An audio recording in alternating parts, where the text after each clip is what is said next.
Inflation rate plummets. Uncle Sam against Manila Bay reclamation projects. And Teves, a terrorist?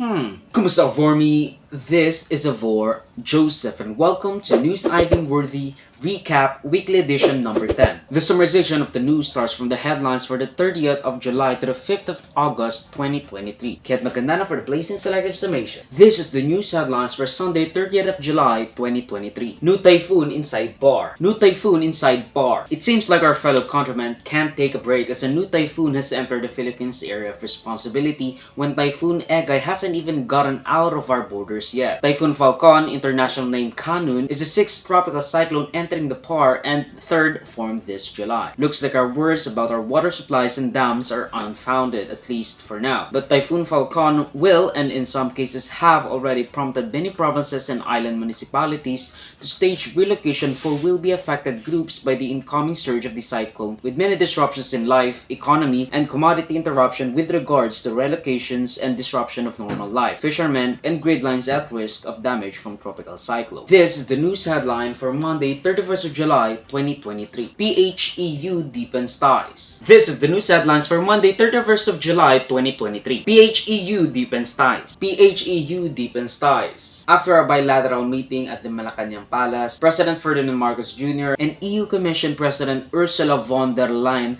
has issued a statement regarding talks of deepening economic and trade ties between the two entities towards negotiation for a Philippine-EU free trade agreement. At least that's what Marcos said. Free trade agreements are agreements and measures employed by two or more countries or blocs to lessen the reduced barriers to imports and exports with little to no tariffs. Just overall dipping our hands into the market. This is just like the Regional Comprehensive Economic Partnership or RCEP agreement signed last month, which introduces our market with foreign goods, and although unlike RCEP, will probably be gaining as their products will cost far better than in RCEP with our Southeast Asian neighbors. However, we might be heavily reliant on imports, especially on luxury goods. This episode starts the August 2023 series of episodes and the start of the National Catfish Month, though that seems like every month to me. Hey.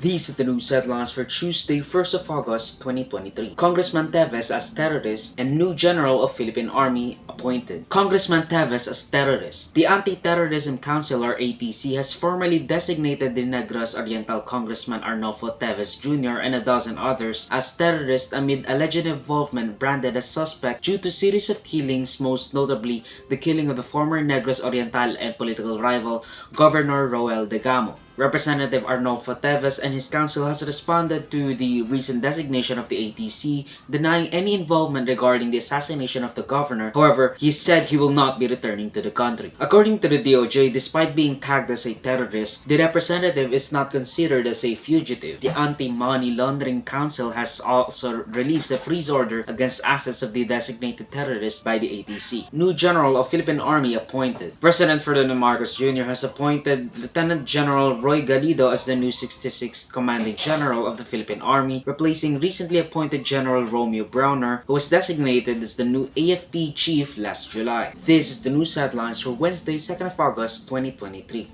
Legal POGO Hub doing illegal things. A licensed POGO Hub or a licensed Philippine offshore gaming operator in Pasay City was allegedly found to be also doing some little scammy and cybercrime activities, particularly lab scams and cryptocurrency scams, though that's a bit redundant, but okay. Taking 650 workers into custody, now with warrants, particularly 8, and coordination with the Department of Justice, Philippine Anti-Organized Crime Commission, National Bureau of Investigation, and Philippine National Police, so that the DOJ doesn't get so angry, just like what Remulla did back in the raid in Las Piñas last month. These are the news headlines for Thursday, 3rd of August, 2023. DepEd sets back to school date and BIR versus Tax Evaders. BIR versus Tax Evaders. DepEd sets back to school date. The Department of Education has announced that the back-to-school date for public schools will be in August 29th, while also providing a guideline for public schools wherein they could start their school years from the first week of June to the last day of August. DepEd has also launched their National Learning Camps project to help students from the first grade to senior high school to recap students on certain topics that may have been missed due to class schedule and other subject lessons because of time and learning constraints. BIR versus Tax Evaders. The Bureau of Internal Revenue has filed tax evasion charges against 127 companies and 214 corporate officers to the Department of Justice, which, according to the BIR Commissioner Lumagi, these companies have an estimated unpaid taxes of more than 6 billion pesos. This is the news headlines for Friday, 4th of August, 2023. PSA inflation down to 4.7%. According to the Philippine Statistics Authority, overall inflation has continued to both dip down to 4.7%,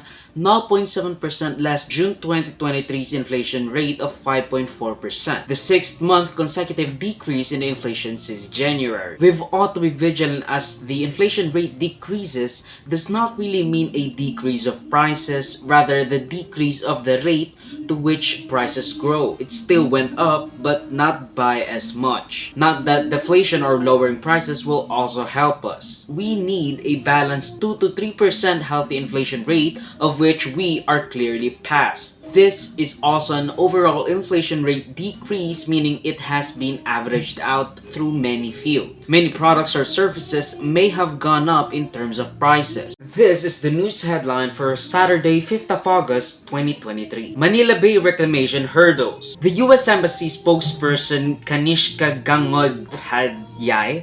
Gangopadhyay has voiced concern over land reclamation projects in Manila Bay near the U.S. Embassy, apparently due to a blacklisted Chinese company working on the project. They underlined potential environmental impact of the reclamation project, though that's bollocks. I mean, why now? It has already been ongoing for months or probably even years if you add up everything. The whole concern over potential environmental impact of the reclamation project is complete bollocks. It's just that the Chinese company is the one working on the project that they try to strongman us and all Philippine agencies and departments. They already have the permits and have been working on the project for months. What happened in the last few months? That they suddenly care about the potential environmental impact in front of their embassy. But buckling down to whatever the US Embassy wants to do, the DENR has called for a technical conference assessing potential non-compliance in parts of the Chinese company working on the project. Though, really? Like, for real, for real? And that's the end of the news I Deem Worthy Recap Weekly Edition from July 30th to August 5th, 2023. Mag-suggest some more topics and or corrections to the balitas if you feel I misrepresented them in any way. Salamat sa panonood mga kabayan. Avoid me, like, subscribe, and follow my links and socials on Avoid Joseph that will be linked down below. Sa susunod muli, paalam.